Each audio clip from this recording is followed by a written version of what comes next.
Rekam jejak si Ratu, Narkobai, Mary Jane, ditangkap era SBY, gerasi era Jokowi dan bebas era Prabowo. Terpidana mati kasus penyelundupan narkoba, Mary Jane Veloso, 38, kini akhirnya bebas. Selama 14 tahun lamanya, perempuan asal Filipina itu terpisah dari anak-anak dan orang tuanya. Demi kebebasannya, keluarganya terus memohon gerasi kepada Joko Widodo atau Jokowi yang menjabat presiden periode 2014 hingga 2019 dan 2019 hingga 2024. Namun baru bebas di era Presiden Prabowo Subianto. Mary Jane ditangkap setelah menyelundupkan heroin 2,6 kg di Bandara Adi Sucipto Yogyakarta pada 25 April 2010 silam.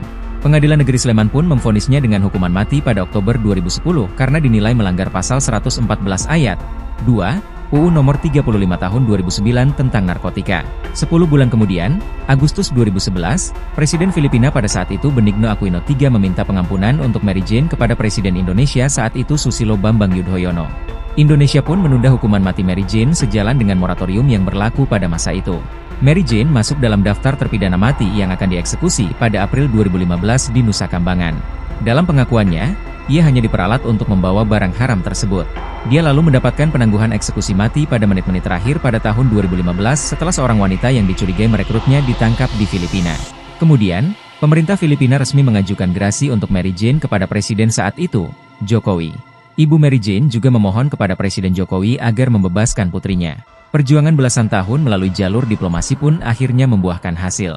Mary Jane Veloso akan pulang, ditulis Presiden Filipina, Ferdinand Bongbong Marcos Jr. melalui akun Instagram resminya Bongbong Marcos pada Rabu, 20 November 2024. Presiden Bongbong pun menyampaikan terima kasih kepada Presiden Prabowo dan pihak berwenang atas kerjasama yang berbuah kepulangan Mary Jane ini. Terima kasih, Indonesia. Kami menanti untuk menyambut kepulangan Mary Jane, tulis Bongbong. Diketahui Mary Jane adalah anak bungsu dari 5 bersaudara dalam keluarga yang hidup dalam keterbatasan. Pada usia 17 tahun, dia menikah dan dikaruniai 2 anak. Namun, pernikahannya kandas, dan dia bercerai dari suaminya. Demi memenuhi kebutuhan hidupnya dan kedua anaknya, Mary Jane memutuskan menjadi tenaga kerja wanita, TKW, di Dubai, Uni Emirat Arab, pada tahun 2009. Di sana, ia bekerja sebagai asisten rumah tangga, ART, selama 9 bulan. Sayangnya, selama bekerja di Dubai, majikannya berusaha melecehkannya. Mary Jane pun memutuskan untuk berhenti bekerja dan kembali ke Filipina.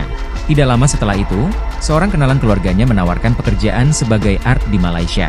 Namun, setibanya di Malaysia, Mary Jane mendapat kabar bahwa pekerjaan yang dijanjikan telah tiada. Sebagai gantinya, dia diberitahu ada peluang serupa di Indonesia dan diminta untuk pergi ke sana.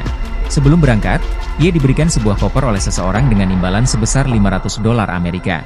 Pada tahun 2010, saat tiba di Bandara Adi Sucipto, Mary Jane ditangkap oleh pihak berwenang. Petugas menemukan heroin seberat 2,6 kg dalam koper yang ia bawa.